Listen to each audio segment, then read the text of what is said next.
Nah, jadi di tema budidaya ini itu kan ada budidaya ikan di dalam ember dan di situ kita pakai sistem aquaponik.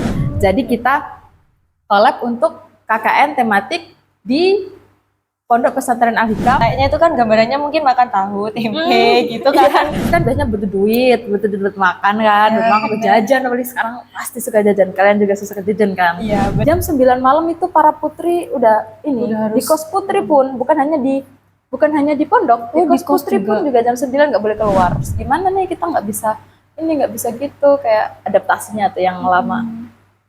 Mungkin butuh mingguan gitu buat adaptasi sampai nyaman. Terus tantangan yang lain apa ya? Kayak mungkin ini rasa baru, pengalaman baru, ngabdi selama 1 semester di lingkungan yang belum kita datengin.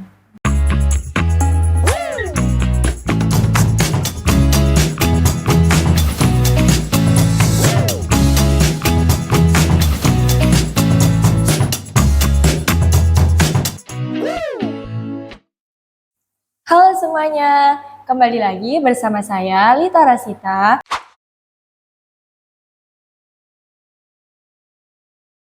di podcast Himasura, podcastnya anak perairan.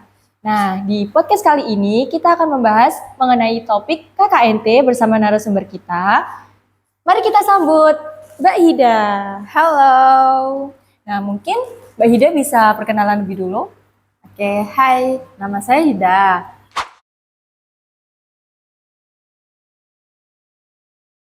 Saya merupakan mahasiswa manajemen sumber daya perairan angkatan 21. Nah, kebetulan nih saya merupakan salah satu mahasiswa MSP yang ikut KKNT pada semester ini. Nah, KKNT menarik tuh. Nah, mungkin Mbak, kan topik kita kali ini kan membahas mengenai KKNT. Mungkin sebelumnya untuk pemanasan awal, mungkin Mbak Ida bisa jelasin KKNT itu apa. Terus nanti jelasin juga perbedaannya KKNT sama KKN reguler itu seperti apa. Oh, boleh.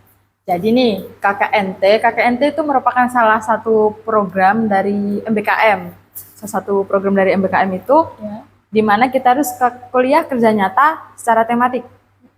Secara ada temanya gitu. Nah, itu juga jadi perbedaan nih dari KKNT dan juga KKN reguler. Di mana nanti kalau KKN reguler itu kan kita bebas, nggak ada tema.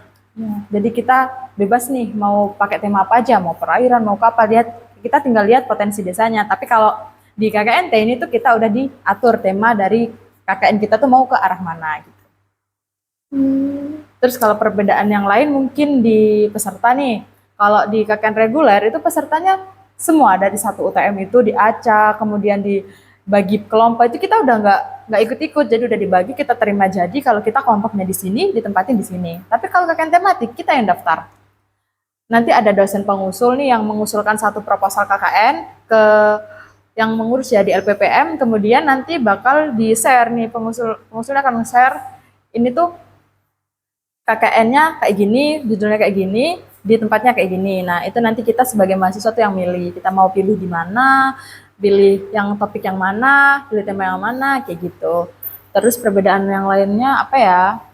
SKS mungkin, kalau di SKS kan, kalau di KKN reguler itu kita dapat 3 SKS kan, kalau di UTM KKN reguler setara dengan 3 SKS. Tapi kalau KKN tematik itu bisa dikonversi ke 10 sampai 20 SKS.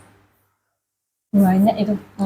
Lumayan banget nih kalau semama ikut KKNT nih. Bener. Tadi Mbaknya kan tadi juga bilang mengenai topik.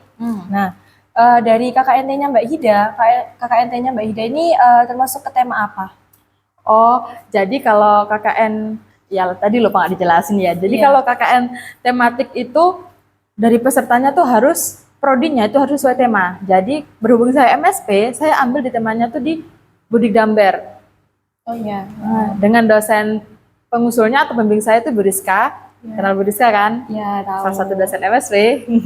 Nah, jadi di tema budidamber ini itu kan ada budidaya ikan di dalam ember dan di situ kita pakai sistem aquaponik. Jadi ada tanamannya nih. Makanya teman saya nih sama collab sama agro.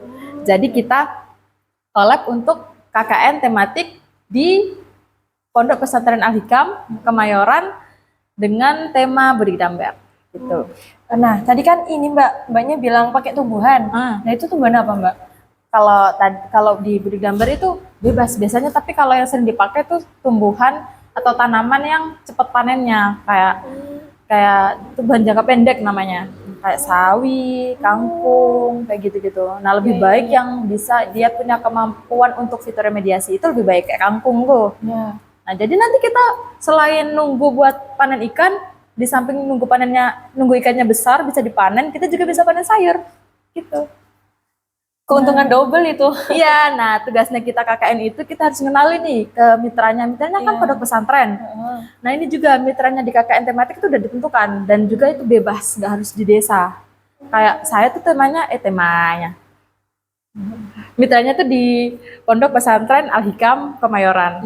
Nah, jadi di situ tugas kami untuk mengenalkan Budik Damber tersebut kepada santri, tujuannya untuk meningkatkan kemandirian ekonomi dari santri tersebut.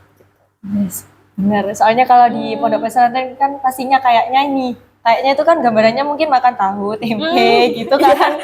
Jadi gitu, biar ada nutrisi lain gitu dari ikan. Iya, dari ikan, dari tanamannya kan sambil dapat lauk juga itu bisa jadi ladang ekonomi ladang kan. Cuan juga.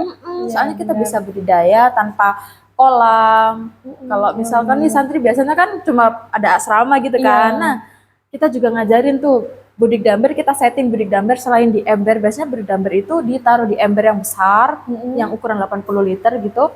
Nah, kita juga ngajarin di tempat yang lebih kecil, dan kita memanfaatkan sampah plastik dari galon air minum yang satu kali pakai. Nah, itu kan banyak tuh, kayak udah dipakai kan sekali pakai nggak bisa dipakai lagi, bingung daripada dibuang nanti jadi mikroplastik. Nah, kita manfaatkan itu untuk Budik Damber. Ada istilahnya juga budik galon, budidaya ikan dalam galon. Ada itu juga, budik galon. Jadi ini Mbak tanya sih, kan Mbaknya kan temanya otomatis kan udah ditentuin tuh sama kayak dosen gitu ya, ditentuin sama dosen. Nah, inisiatif apa? Bukan inisiatif sih, kayak apa ya? Hal apa yang membuat dosen itu memilih tema tersebut? Memilih tema tersebut, dan kenapa harus di pondok pesantren itu? Kenapa nggak di pondok pesantren lainnya, kan banyak tuh. Nah, kenapa kok pilih yang itu? Boleh. Jadi kalau kayak gitu kan dari pemikiran dosennya sendiri ya. Tapi kalau dari yang kan saya udah di pondok pesantren tersebut udah berjalan 1 bulan nih, udah berjalan 1 bulan lebih. Jadi saya juga dari telaah atau dari yang udah saya alami, kemungkinan besar alasannya yang pertama itu dikarenakan kalau pemilihan tema dilihat dulu nih, mungkin waktu sebelum mengusulkan dibereskan nih, cari-cari nih apa yang kurang ya dari Kabupaten Bangkalan ini, apa yang perlu di KKN-kan gitu kan, apa yang perlu dilakukan pas KKN di sini tuh di mana, dicari-cari kemudian ternyata ketemu tuh. Jadi di pondok pesantren itu kan seperti yang Rita bilang tadi, kalau di pondok pesantren itu biasanya anak-anaknya cuma makan tahu tempe dikarenakan ya emang mengajarkan kesederhanaan, dan juga yang penting nutrisinya kan, yang penting nutrisinya terpenuhi. Nah, tapi kalau santri tahu tempe terus biasanya kan bosan. Iya, benar. Makanya dikenalkanlah lele sebagai di samping untuk makan juga dipakai untuk itu tadi ekonomi, di mana nanti santri biasanya kan ya, kalau santri tuh karena udah terbiasa nyantri gitu kan, kalau dari SMA-nya udah lulus, sudah santri tuh biasanya ini pengen jadi ustadz ataupun ustazah ataupun ngabdi di pondok. Nah, daripada ini kita ngabdi di pondok itu kan dapat agama, dapat pahala, sekalian kita bisa cari ladang ekonomi yaitu dengan itu tadi, dengan Budik Damber. Dari santrinya juga, kalau santri kan biasanya butuh duit makan kan, butuh jajan, apalagi sekarang pasti suka jajan. Kalian juga suka jajan kan? Iya, benar. Suka jajan, semua suka jajan. Nah, karena itu daripada kita atau para santri ini cuma minta di rumah, minta orang tuanya, mending cari sendiri kan? Ngasilin uang sendiri. Ngasilin uang sendiri lewat Budik Damber ini. Nah, jadi gitu. Makanya terus kenapa harus di Pondok Pesantren Al-Hikam Kemayoran itu? Di sana itu merupakan salah satu pondok yang tidak menutup modernisasi dan tidak menutup akses untuk pendidikan. Jadi di sana pendidikan juga tetap diutamakan, di samping mengutamakan agama, jadi pendidikan juga tetap diutamakan. Kemudian di pondok pesantren sana yang pengurus, bukan pengurus, yang punya itu ini profesor, udah profesor di salah satu universitas di Madura sini. Jadi beliau sangat membuka untuk pendidikan santrinya dan sangat membuka bagi mahasiswa untuk memberikan pengetahuan baru bagi para santri.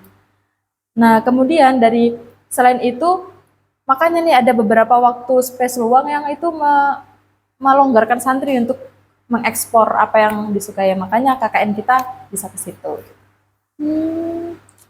Ternyata ternyata semua perjalanan dari proses KKNT itu ada alasan-alasan tertentu yang memang bisa menguntungkan bagi masyarakat yang membutuhkan. Harus. Kalau kita KKN nggak nguntungin tuh bukan KKN. Bukan KKN.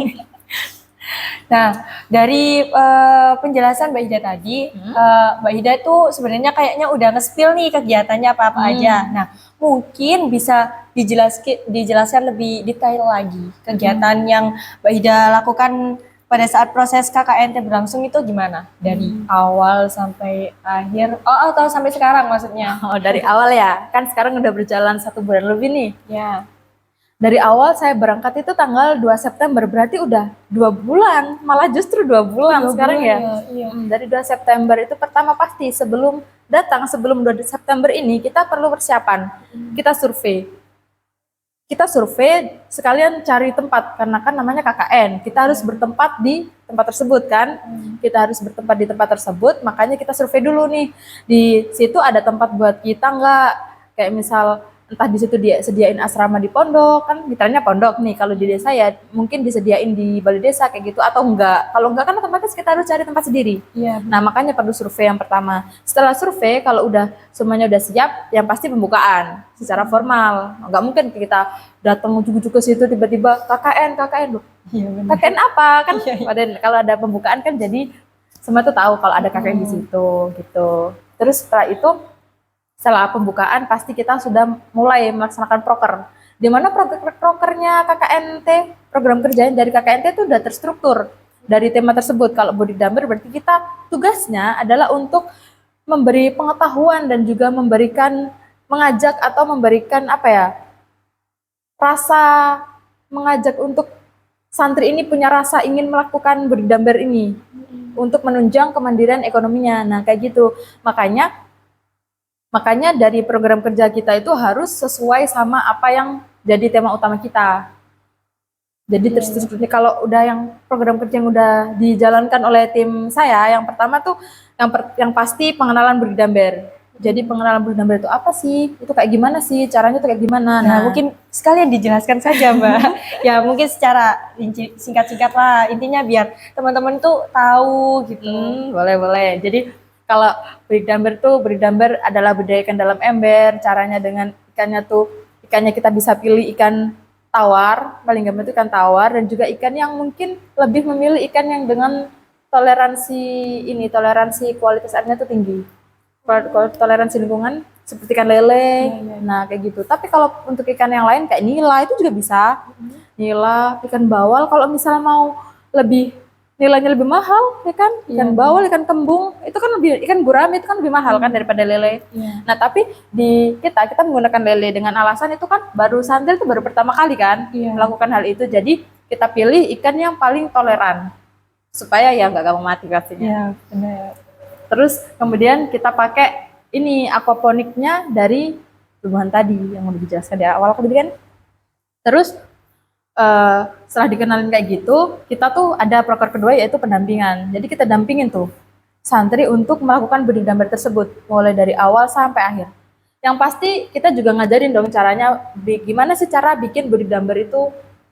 Kalau misalkan kalau cuma Bodhidhambernya kalau cuma di kolam itu kan tinggal buat kolam, ya udah dikasih ikan gitu kan. Di samping pemeliharaannya ya, di samping pemeliharaannya kan kayak gitu logikanya. Tapi kalau ember kan pasti masa cuma di ember kemudian dimasukin ikan, terus gimana? Apalagi kalau di ember otomatis airnya kan gampang kotor. Nah, makanya itu kita ngasih tahu kalau kita pakai tumbuhan ini fungsinya untuk sirkulasi amonia, sirkulasi dari sisa-sisa pakan, sisa feses dari ikan itu biar diserap sebagai nutrisi oleh tumbuhannya kayak gitu. Jadi bisa double kill.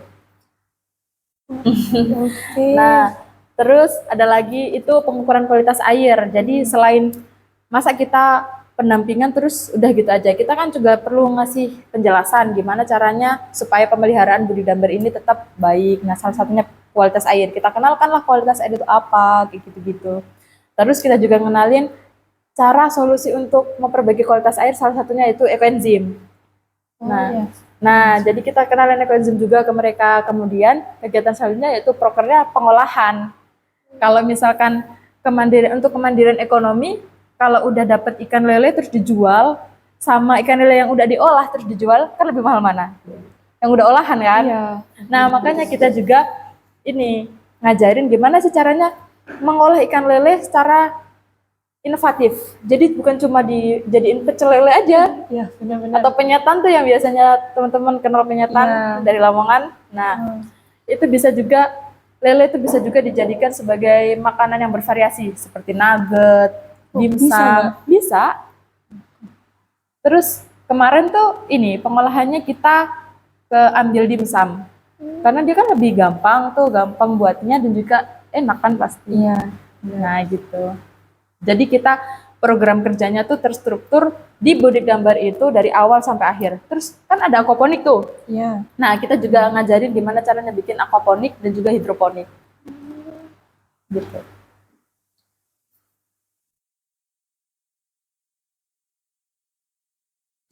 Nah, tadi Mbaknya bilang tuh kalau kita harus cari tempat buat kita tinggal lah di sana. Dengar-dengar nih Mbak Hida ini ya disediain asrama. Oh. Jadi Mbak Hida tidur di asrama. Iya, dulu awalnya tuh disediain asrama. Kita disediain asrama di pondok. Jadi kita berbaur sama santri. Tapi dikarenakan namanya juga pondok ya, apalagi tempat santri putri itu pasti harus tertutup dan aksesnya tuh emang dibikin susah supaya ya itu tadi harus dilindungin kan santri putri nggak mungkin kan kalau nanti ditaruh di tempat begitu saja nanti ada Santri yang kayak gitu. Jadi kita sedikit kesusahan gitu soal aksesnya karena ya namanya juga kita kan butuh buat keluar, butuh buat gini. Nah, makanya sekarang ngekos. Ada kos di Kemayoran situ, di dekat pondok. Jadi sekali kita juga bisa setiap hari ke pondok, jalan kaki bisa, soalnya kosnya deket banget. Deket banget. Dan juga kita juga tetap bisa, aksesnya bisa fleksibel gitu. Oh, tadi kan, jadi kan otomatis kan Mbak Ida ini sempat, ya maksudnya sempat lah mengalami gimana gimana kehidupan santri putri di pondok. Nah, mungkin ini sih saya mau tanya culture shock apa yang Mbak Hida alamin pada saat Mbak Hida itu ada di pondok pesantren itu. Soalnya kan pastinya berbeda jauh tuh Mbak, yang kalau kita di kos sendiri pasti ada tuh culture shocknya. Mungkin bisa dipaparin.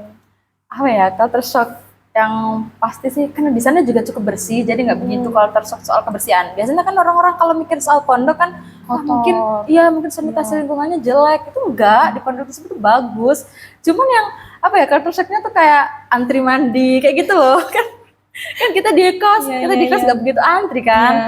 Ataupun mungkin antri juga 1-2 kan, apalagi kalau mahasiswa kan jelas beda-beda gitu jamnya.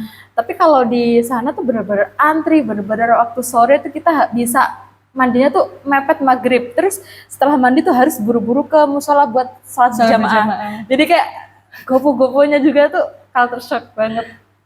Terus ada lagi Mbak? Apalagi ya, mungkin kalau soal makanan enggak, soalnya makanan di sana juga layak dan baik.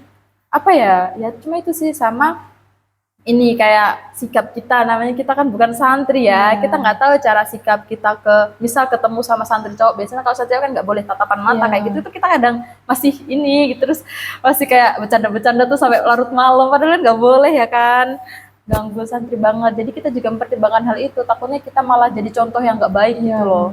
Jadi namanya juga kita harus sama-sama belajar, makanya kita pilih untuk ke sana aja.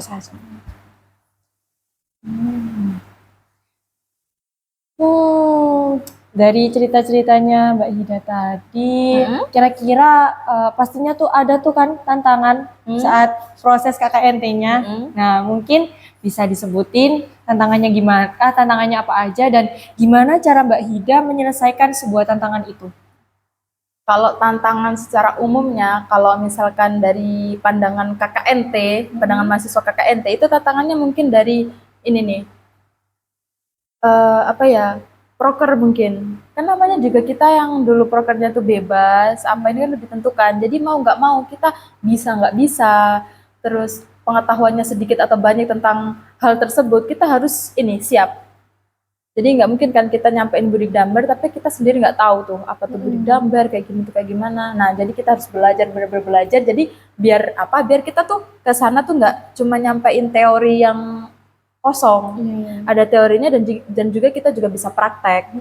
Nah, terus kalau apa ya, tantangan tersebut tuh kalau spesifiknya itu terjadi sama tim saya. Dimana waktu pertama kali nebar ikan, itu ikannya meninggal beberapa, ya mati gitu, ikannya mati. Dan ternyata itu tempatnya yang terlalu panas. Kan biasanya kalau di budik dambar itu ikannya mati 1 per hari atau 2 per hari itu masih masuk akal, tapi itu lebih dari 2 dari 1 hari tuh. Jadi makanya dicari-cari nih penyebabnya apa. Oh, ternyata tempatnya yang terlalu panas. Kan kita nggak bisa mantau di situ selama 24 jam nih, dikarenakan sebenarnya di tempat itu tuh ini aksesnya tuh lewat santri putra gitu. Jadi kita nggak bisa di situ 24 jam. Kalau malam kan harus pulang, dan kalau siang-siang pol kan juga kadang kita ini dari pagi sampai siang tuh istirahat dulu lah, habis sholat duhur terus balik lagi. Nah, dari jeda tersebut ternyata tuh kalau matahari di atas itu tuh embernya panas banget. Oh iya. Nah, itu tantangannya, makanya kita kayak harus gimana ya, ini kenapa mati, kayak itu tantangannya, kayak mencari salah satu sebab di mana permasalahan itu muncul. Itu juga tantangan. Soalnya kalau terus ini juga kan kita kalau KKN tematik tuh cuma berlima nih, berlima atau mungkin 10 kayaknya ya, 5 sampai 10 anak itu per kelompok. Sedangkan kalau KKN reguler tuh banyak, bisa belasan anak per kelompok. Itu tadi tenaga kurang, pasti tenaganya juga kurang, dimana kalau kita mau bikin proker yang besar itu kan juga butuh tenaga banyak. Kalau misalkan di tim saya kan mitranya di pondok, jadi kita otomatis dibantu nih sama para santri. Nah, tapi kalau mitranya nggak di pondok, di desa kan susah gitu. Kalau apalagi desanya nggak ada Karang Taruna, kayak gitu kan susah. Nah, makanya itu tadi tenaga, terus pemikiran juga kan. Kalau pemikiran banyak orang kan biasanya ada yang nyeletuk ini, oh ternyata, oh iya ya, tapi kalau berlima kan kita benar-benar harus ini. Terus namanya juga apa ya, namanya temen yang baru, apalagi saya kan collab sama Agro tuh, jadi kita baru kenal di situ dan kita harus adaptasi kan otomatis sama teman-teman tersebut. Terus adaptasi sama lingkungannya juga, kan ini kan baru. Benar. Kita kan harus nginep di sana, kita harus menetap di sana di lingkungan baru tersebut.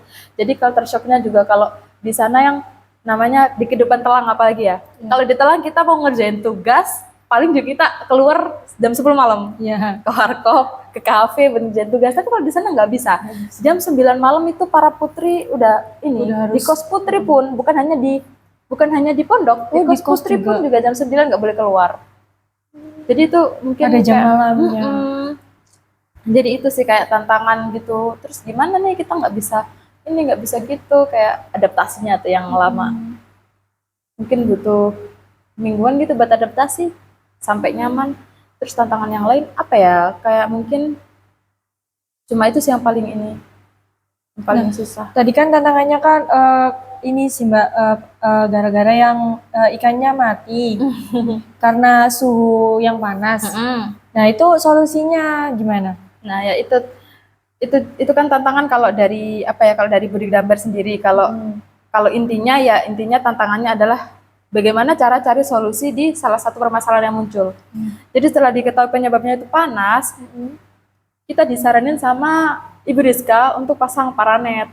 Jadi kita pasang paranet yang sebenarnya awalnya tuh dipasang paranet cuma 1.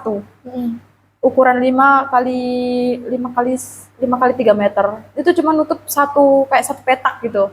Nah, ternyata kalau cuma kayak gitu tuh yang teduh emang teduh di awalnya, tapi kalau mataharinya tepat di sini kan bisa benar. Itu kan, makanya dipasang lagi lah luas gitu. Sekarang udah dingin. Jadi sekarang udah aman. Alhamdulillah. Nah, itu satu hari biasanya satu hari ada yang mati nggak Mbak itu?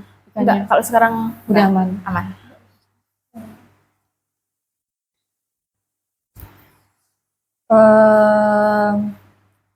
Jadi dari KKNT-nya Mbak Hida pastinya kan ada ini sih Mbak, benefit tuh. Nah, mungkin benefit apa sih yang Mbak Hida rasain dari Mbak Hida udah jalanin KKNT itu? Mungkin bisa dipaparin ke teman-teman. Boleh. Jadi kalau benefit ya, kalau bahas benefit secara umum, benefit yang didapatkan oleh mahasiswa KKNT secara umum yang pertama pasti kita dapat ini rasa baru, pengalaman baru, ngabdi selama 1 semester di lingkungan yang belum kita datengin. Itu. Kemudian benefit yang lainnya kita bisa ngambil data di situ. Kita bisa ngambil data skripsi di KKN kita. Jadi kita bisa sekalian buat skripsi nyelam gitu. sambil minum air gitu. Iya, Jadi kayak gitu. iya. Jadi kita bisa sekalian buat skripsi. Terus kan kita dapat 20 SKS nih. Kita nggak perlu kuliah, kita cukup ngabdi di sana dan kita punya 20 SKS. Nah, jadi kita bisa konversi itu ke mata kuliah yang mungkin kita tuh mungkin dulu kita ada salah satu mata kuliah yang kurang suka ataupun kurang dipahami sampai nilainya jelek. Nah, itu bisa dikonversi asal kalau kalau sesuai gitu, mata kuliahnya sesuai sama topik kita. Kalau nggak sesuai kan ya gimana cara konversinya kan? Benar-benar. Terus berhubung kebijakan dari core prodi kita juga sangat bagus, di mana kita juga bisa konversi itu ke skripsi, khusus MSP nih ya, itu kita bisa konversi itu ke skripsi, jadinya kayak kita bisa ngerjain skripsi sekaligus KKN, ya kan? Benar-benar. Iya. Itu benefit yang luas banget. Terus benefit yang lain lagi itu kita dapat dana bantuan. Dimana kalau misalkan ada MBKM lain yaitu MBKM riset. Nah kalau MBKM riset kan itu menjalankan riset dan juga risetnya dibayar atau penelitian skripsinya tuh di full di cover. Tapi kalau kita tuh dapat dana bantuan walaupun kita nggak MBKM riset tapi kita tetap dapat dana bantuan buat ngerjain skripsi kita. Gitu enaknya. Jadi kan ya lumayan loh daripada kita harus ini sendiri ya kan, harus bayar sendiri semuanya. Kalau kayak gini kan masih ke cover lah. Jadi itu sih dari keuangan dan juga dari SKS apalagi kalau biasanya kalau udah di semester 7 kan udah matkul tuh udah hampir diambil semua tuh. Matkul yang udah diminatin tuh biasanya udah diambil semua dan ada beberapa matkul yang diminatin tapi yang peminatan tapi nggak diminati. Tapi kayak SKS-nya masih kurang nih, jadi kayak bisa ditambah lagi gitu SKS-nya. Oke, dari benefit tadi, mungkin Mbaknya bisa nih kasih tahu ke teman-teman tips dan triknya Mbak Hida buat ikut KKNT. Sebelum ikut KKNT-nya, maksudnya sebelum adanya oprek tuh Mbak. Nah, tips dan trik yang harus kita lakukan sebelum mengikuti oprek itu biar kita bisa lolos itu gimana? Nah, ini nih. Sebenarnya tips dan triknya tuh bukan cuma dari jarak waktunya tuh jangka dekat dari oprek ataupun pencarian mahasiswa ini bukan, tapi dari semester awal. Khususnya di semester 5. Di mana semester 5 itu bisa mungkin teman-teman ini full untuk mengenalkan diri, membuat branding ke dosen. Buat branding kalau teman-teman ini mampu di bidang A, bidang B. Tunjukkan kemampuan teman-teman ini kepada para dosen dan juga kepada teman-teman sekalian juga. Kalau misalkan di semester 5-nya atau semester awal-awal nih kita redup banget. Jadi dosen mana tahu kalau kita ada potensi di situ kan? Jadi kan salah satu yang dicari dosen kan juga itu. Kalau misalkan kita nggak berpotensi, ngapain dipilih kan? Iya benar juga. Jadi dari semester 5 kalau bisa. Kalau bisa malah justru dari semester awal. Kita harus aktif, kita harus bener-bener ini kalau dari semester awal itu udah terlanjur gak bisa, gak apa-apa dimulai dari semester 5. Makanya itu kuncinya. Oke. Nah, dari tips dan trik Mbak Ida itu tadi, mungkin sudah dulu podcast kali ini mengenai KKNT. Buat teman-teman yang berminat mengikuti KKNT bisa menyimak video kita melalui podcast dari awal sampai akhir ini. Jangan lupa like, komen, dan subscribe channel ini biar teman-teman bisa terus melihat podcast kami lainnya dengan topik menarik lainnya yang tentunya hanya ada di podcast Himasura, podcastnya anak perairan. Sampai jumpa.